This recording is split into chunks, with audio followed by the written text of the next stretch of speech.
Hey guys, welcome to my channel. दोस्तों, आज हम बात करने वाले हैं 2014 में रिलीज हुई एक disaster movie into the storm के बारे में। तो चलिए शुरू करते हैं। मूवी की स्टार्टिंग होती है कुछ दोस्तों से जो अपनी गाड़ी में मौज मस्ती कर रहे हैं। अचानक उन्हें सड़क पे कुछ अपनी तरफ आता हुआ दिखाई देता है। जब तक वो समझ पाते तब तक वो एक छोटे से टॉर्नेडो की चपेट में आ जाते हैं और एक एक्सीडेंट हो जाता है।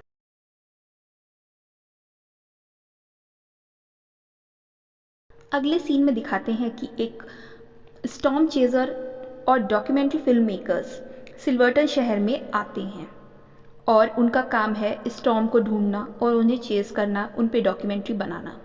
उनके साथ उनकी टीम है जिसमें एक मेटेरियोलॉजिस्ट एलिसन स्टोन भी है। एलिसन स्टोन एक मेटेरियोलॉजिस्ट है जो कि स्टॉर्म्स का पता करके बताती है। अगले सीन में दिखाते हैं कि जो वाइस प्रिंसिपल हैं सिल्वर्टन हाई स्कूल के, गैरी फुलर, वो उनके दो बेटे हैं, डॉनी फुलर और ट्रे फुलर। ट्रे फुलर जो उनका छोटा बेटा है वो गैरी के कहने पे एक जर्नल तैयार करता है अपने वीडियो रिकॉर्डर में और उसे अपने कैमरे में कैद करता है। उसमें वो अपने घर के सभी लोगों की इंटरव्यूज़ लेता है। दूसरी तरफ दिखाते हैं कि एलिसन स्टोन जो कि एक मेटेरियोलॉजिस्ट है, वो तूफ़ान का पता करने की कोशिश में लगी होती है कि सिल्वर्टन में ये तूफ़ान कब आने वाला है। साथ में दिखाते हैं कि कुछ लोग हैं जो तूफ़ान का मज़ा ले रहे होते हैं, उस पर वीडियोज़ बना रहे होते हैं। इधर पीट मूर जो कि एक डॉक्यूमेंट्री फिल्म मेकर है, वो अपनी गाड़ी जो कि स्टॉर्म चेजर होती है, टाइटस का बखान कर रहा होता है। उसकी जो भी कैरेक्टरिस्टिक्स हैं वो बता रहा होता है कि वो गाड़ी कितनी ताकतवर है और वो उनको उस तूफान से को चेस करने में या फिर उसका पीछा करने में कितना काम आ सकती है। इधर एलिसन अपने बच्ची से बात कर रही होती है, वो उसके बारे में परेशान होती है। अगले सीन में दिखाते हैं कि प्रिंसिपल वाइस प्रिंसिपल को कुछ बता रहे होते हैं और दोनों भाई उनकी तरफ देख रहे होते हैं। वो दोनों एक लड़की को देख रहे हैं जिसको डॉनी फुलर बहुत पसंद करता है और वो उसके पास जाके उससे बात करता है। डॉनी का एक प्रोजेक्ट है जिसमें वो उसकी हेल्प चाहता है और वो उसके बारे में उससे पूछता है। इधर ट्रे अपने वीडियो रिकॉर्ड्स कर रहा होता है पूरे कॉलेज में और कॉलेज के बाकी स्टूडेंट्स के साथ, और वो सारी रिकॉर्डिंग अपने कैमरे में कैद कर लेता है। स्टॉर्म चेजर्स अभी भी तूफान का पता करने में जुटे होते हैं। दूसरी तरफ सिल्वर्टन हाई स्कूल में एक फंक्शन की तैयारी हो रही होती है, कॉन्वोकेशन की, जिसकी तैयारी उन्होंने वहाँ के ग्राउंड में करके रखी होती है। दूसरी तरफ एलिसन तूफान का पीछा कर रही होती है, उसका पता लगा रही होती है और अपनी बेटी से बात भी कर रही होती है जिसे उसकी बहुत चिंता हो रही होती है। टाइटस टीम को न्यूज़ के ज़रिए पता चलता है कि तूफान आने वाला है सिल्वर्टन में। कुछ देर में वहाँ पे ओले गिरने लगते हैं जो कि साइज़ में बहुत बड़े होते हैं। पूरी टाइटस टीम बाहर जाके देखती है और उसका जायजा लेती है। एलिसन फिर से अपने इंस्ट्रूमेंट में चेक करती है, तूफान का पता लगाती है कि वो कहाँ आ रहा है। इधर दिखाते हैं कि सिल्वर्टन हाई स्कूल में कॉन्वोकेशन चल रहा है, वहाँ पे सब बैठे हैं और प्रिंसिपल अपनी स्पीच दे रहे हैं और बाकी बच्चों को सर्टिफिकेट्स बांट रहे हैं। इधर डॉनी फुलर अपनी डॉक्यूमेंट्री बना रहा होता है और टाइटस टीम अपने काम पे लगी होती है। धीरे धीरे तूफान ने आने की शुरुआत कर दी है, दस्तक दे दी है। टीम टाइटस टॉर्नेडोस का बनना रिकॉर्ड कर रहे होते हैं और वो लोग बहुत खुश होते हैं कि अब उनकी डॉक्यूमेंट्री फाइनली कंप्लीट होगी। धीरे धीरे बहुत सारे स्टॉर्म्स, धीरे धीरे एक बड़ा सा टॉर्नेडो बन जाता है। उधर दूसरी तरफ बारिश की शुरुआत हो जाती है सिल्वर्टन हाई स्कूल में और हर तरफ स्टॉर्म्स के आने के संकेत दिखने लगते हैं। कॉन्वोकेशन ख़त्म होता है, ज़ोरदार बारिश स्टार्ट हो जाती है, लोग भागने लगते हैं, लेकिन ट्रे फुलर अपनी रिकॉर्डिंग जारी रखता है। भीड़ में अफरा तफरी मच जाती है, सबको अंदर जाने के लिए बोला जाता है। टाइटस टीम अपने काम पे लगी होती है स्टॉर्म को चेस करने में। धीरे धीरे वो स्टॉर्म एक भयानक तबाही का रूप लेने लगता है जो चीज़ों को हवा में उड़ाने लगता है। ये इतना शक्तिशाली होता है कि पूरे घर के घर उड़ने लगते हैं हवा में। लोग घबरा जाते हैं, स्कूलों में बहुत ज़्यादा तमाशा होने लगता है। इधर ट्रे फुलर हादसे का शिकार होते होते बच जाता है रिकॉर्डिंग के दौरान। सब बच्चे स्कूल में जमा होते हैं और बहुत ही डरे हुए होते हैं। प्रिंसिपल्स की जिम्मेदारी होती है उन्हें सेफ रखने की, और वो उन्हें स्कूल में के अंदर ही रहने को कहते हैं। बहुत ही शोर, बहुत ही अफरा तफरी का माहौल होता है। फिर एक ज़ोरदार तूफान आता है बहुत तेज़ हवा के साथ, जिसमें सब एक दूसरे को पकड़े रहने के लिए कहते हैं। इतना तेज़ तूफान कि वो उस कॉलेज की छत को उड़ा देता है, वहाँ बहुत सारा नुकसान करता है, लेकिन किसी को कोई प्रॉब्लम नहीं होती। इधर डॉनी फुलर, जो कि एक पुरानी मिल में होता है, वहाँ तूफान की चपेट में आ जाता है। डॉनी और वो जो लड़की होती है वो दोनों अंदर पानी में गिर जाते हैं। यहाँ कॉलेज में काफ़ी अफरा तफरी मची होती है और बहुत नुकसान हो चुका होता है। दूसरी तरफ एलिसन तूफान का इंतज़ार कर रही होती है, उसे चेस कर रही होती है कि तूफान किस रफ्तार से और किस तरफ बढ़ रहा है। तूफान ने शुरुआत में ही काफ़ी नुकसान कर रखा होता है, फिर भी वो लोग अभी भी उसको रिकॉर्ड करने के लिए उसे चेस करते हैं, टीवी पे न्यूज़ सुनते हैं। इधर डॉनी और वो लड़की, वो दोनों बहुत ही घबराए हुए होते हैं। उनके पिता गैरी फुलर उन्हें ढूंढ रहे होते हैं और शहर के बाकी जगहों का वो जायज़ा लेते हैं कि बाकी हर तरफ क्या हालात हैं, कैसी प्रॉब्लम्स हैं। कहीं पे कुछ लोग गाड़ी में फंसे होते हैं, उनको निकालने का काम वो करते हैं, उनकी मदद करते हैं। इस तरह से मूवी आगे बढ़ती जाती है। अब उनका एक मोटिव होता है कि अपने बेटे डॉनी को ढूंढना, जो कि उन्हें पता नहीं होता है कि उस वक्त वो कहाँ है। वो जा रहे होते हैं सड़क पे और कुछ लोगों को वो रिकॉर्डिंग करते हुए देखते हैं, जो कि स्टॉर्म को रिकॉर्ड कर रहे होते हैं, उसे चेस कर रहे होते हैं। धीरे धीरे 1, 2, 3 बहुत सारे छोटे छोटे टॉर्नेडोज बनते रहते हैं, तबाही मचाते रहते हैं, और उससे एक बड़ा टॉर्नेडो बनने की रफ्तार में होता है। यहाँ एलिसन तूफान की चपेट में आ जाती है, लेकिन गैरी फुलर उसे किसी तरह बचा लेते हैं।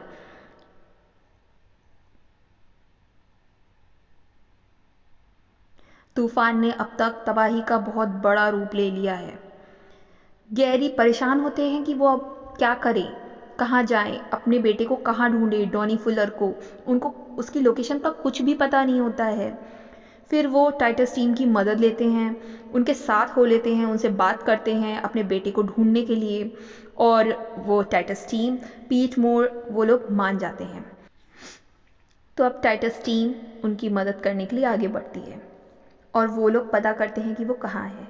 यहाँ पे ट्रे फुलर टाइटस में बैठ के तूफान को रिकॉर्ड कर रहा होता है अपने कैमरे में।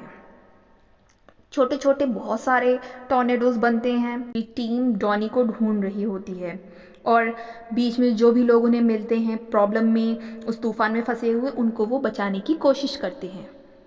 धीरे धीरे वो अपनी आंखों के सामने देखते हैं कि इतने सारे टॉर्नेडोज एक साथ बन रहे हैं और वो घरों के परखच्चे उड़ा रहे होते हैं। सड़कें, घर, हर चीज़, वो जो उस तूफान की चपेट में आता है वो तबाह हो जाता है। इतना भयानक तूफान होता है वो। आगे चलते हैं। टाइटस टीम पता करने की कोशिश कर रही होती है अभी भी कि क्या चल रहा है शहर में। टीम टाइटस अभी भी अपने काम में जुटी होती है। वो तूफान को कैप्चर करते हैं, उसे रिकॉर्ड करते हैं अपनी डॉक्यूमेंट्री के लिए यूज़ करने के लिए। बाकी लोग भी उनका साथ देते हैं, जैसे कि ट्रे फुलर। एक जगह काफ़ी भयानक आग लग जाती है और एक टॉर्नेडो उसे अपनी तरफ खींच लेता है। वहाँ काफ़ी अफरा तफरी मची होती है, वो लोग बचने की कोशिश कर रहे होते हैं, लेकिन उनकी टीम का एक बंदा, जो कि एक कैमरा ऑपरेटर होता है, वो उसे रिकॉर्ड करने के लिए भागता है। पीछे से एलिसन काफ़ी चिल्ला रही होती है, उसे पीछे रखने की कोशिश करती है, लेकिन वो नहीं सुनता और उसकी तरफ बढ़ता चला जाता है। बाकी सारे लोग तो वापस आ जाते हैं, लेकिन एक बंदा जो उनका कैमरामैन होता है वो उसकी तरफ खींचा चला जाता है। फायर टॉर्नेडो रिकॉर्ड करने के लिए वो उस आग की चपेट में आ जाता है और देखते देखते राख बन जाता है। एलिसन को ये बात बहुत खटकती है कि पीट अभी भी उसकी रिकॉर्डिंग वाला कैमरा चेक कर रहा होता है और वो उसे उस लड़के के जाने का जिम्मेदार ठहराती है। पीट को अपनी गलती का एहसास होता है कि वो क्या कर रहा था। धीरे धीरे सब उसकी तरफ देखने लगते हैं और उसे अपने आप पर अफसोस होता है। टीम टाइटल्स फिर से बढ़ती है डॉनी को ढूंढने के लिए। इधर डॉनी जहाँ फंसा होता है वहाँ पे पानी भरता जाता है। उसे अब अपने बचने की कोई उम्मीद नहीं लग रही होती है, क्योंकि वो बहुत ही मुश्किल से अपने आप को और उस लड़की को बचाने की कोशिश कर रहा होता है, अपने पापा से कांटेक्ट करने की कोशिश कर रहा होता है और वो दोनों अपने बचने की उम्मीद छोड़ देते हैं। इधर गैरी और टीम टाइटस उस लोकेशन पे पहुंच जाते हैं, वो पुरानी मिल जहाँ पे उनका बेटा डॉनी फंसा होता है, और वो उसे बचाने की भरसक कोशिश करने लगते हैं।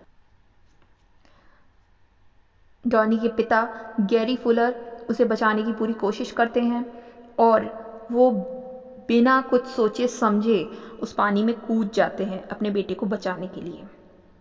वो उस लड़की और डॉनी दोनों को बाहर निकालते हैं और वो दोनों सुरक्षित बाहर आ जाते हैं। इधर ट्रे बहुत ही परेशान है अपने भाई की ये हालत देखकर। डॉनी बेहोश होता है, लेकिन किसी तरह उसे होश में लाया जाता है, लेकिन आखिरकार वो बच जाता है और ठीक होता है और अपने फैमिली से मिलके बहुत खुश भी होता है कि उन्होंने उसे बचा लिया। इधर टीम टाइटस वापस अपने काम पे लग जाती है और लोगों को ढूंढने की कोशिश करती है कि कौन कौन है जो कि इस तूफान की चपेट में है। इधर सारे छोटे छोटे टॉर्नेडोज मिलकर एक बड़े से टॉर्नेडो का रूप ले लेते हैं। टीम टाइटस वापस से सिल्वर्टन स्कूल में जाती है और उन्हें बताती है, उन्हें चेतावनी देती है कि ये तूफान कितना बड़ा और भयानक है, और वो लोग उन सभी बच्चों को वहाँ से निकालने की कोशिश करते हैं। तूफान एक बड़ा रूप ले चुका है जो कि तबाही मचाने की पूरी तैयारी में है। वो लोग स्कूल खाली करके वहाँ से भागते हैं बसों में। तूफान अपने चरम पे है, लेकिन फिर भी किसी तरह वो अपनी जान बचाकर वहाँ से भागने लगते हैं, वो शहर छोड़कर उस तूफान से दूर। धीरे धीरे देखते देखते उन्हें रास्ते में एक ऐसी जगह मिलती है जहाँ पे वो खुद को बचा सकते हैं, जो कि एक अंडरग्राउंड होता है। वो सब के सब वहाँ पे अंदर छुप जाते हैं। अब वो तूफान के बीचों बीच आने वाले हैं। धीरे धीरे करके सब नीचे आ जाते हैं और अपने आप को सुरक्षित कर लेते हैं। तूफान का ये हाल होता है कि वो एरोप्लेन, ट्रक, हर चीज़ को अपने साथ उड़ा रहा होता है। इधर कुछ लोग जो कि नीचे उस अंडरग्राउंड जगह में होते हैं, अपने आप को बचाने की कोशिश में लगे होते हैं। फिर पीट उस अंडरग्राउंड जगह से बाहर निकलता है और टाइटस में जाके बैठने का सोचता है, और वो इसलिए करता है क्योंकि जिस जाल को वो पकड़ के सुरक्षित बचे होते हैं नीचे, वो उसके सामने ला के अपने टाइटस को लगा देता है, जिससे कि वो ना खुले।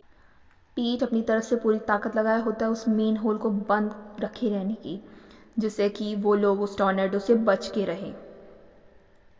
उसकी हवा इतनी तेज़ होती है कि वो लोग उससे खींचे चले जाते हैं।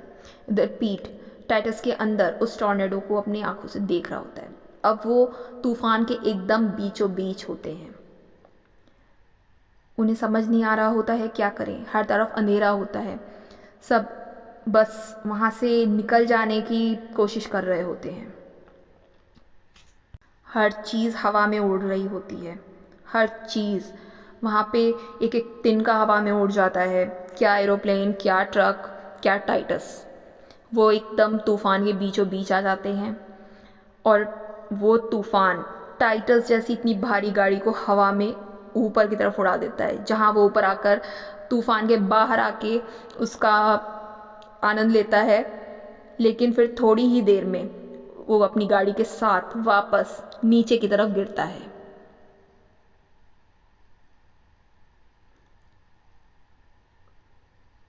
ये सीन बहुत ही तबाही वाला था दोस्तों।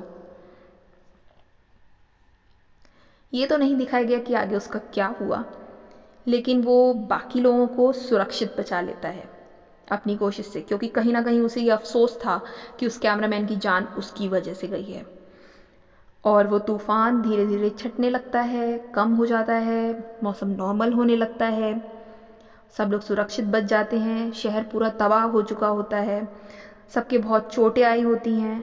सब अपने टूटे हुए घरों में अपनी बची हुई लाइफ, अपना घर परिवार को देख रहे होते हैं कि वहाँ क्या बचा, उन्होंने क्या खोया। सब कुछ पूरा सिल्वर्टन शहर तबाह हो जाता है। तूफान से बच के निकले हुए लोग अपना अपना इंटरव्यू दे रहे होते हैं और ट्रे की डॉक्यूमेंट्री का हिस्सा बन जाते हैं। सब लोग सुरक्षित बच जाते हैं, अपने अपने घर पहुंच जाते हैं और एक हैप्पी एंडिंग के साथ यहाँ पर कहानी ख़त्म होती है। Thank you for listening. Bye bye.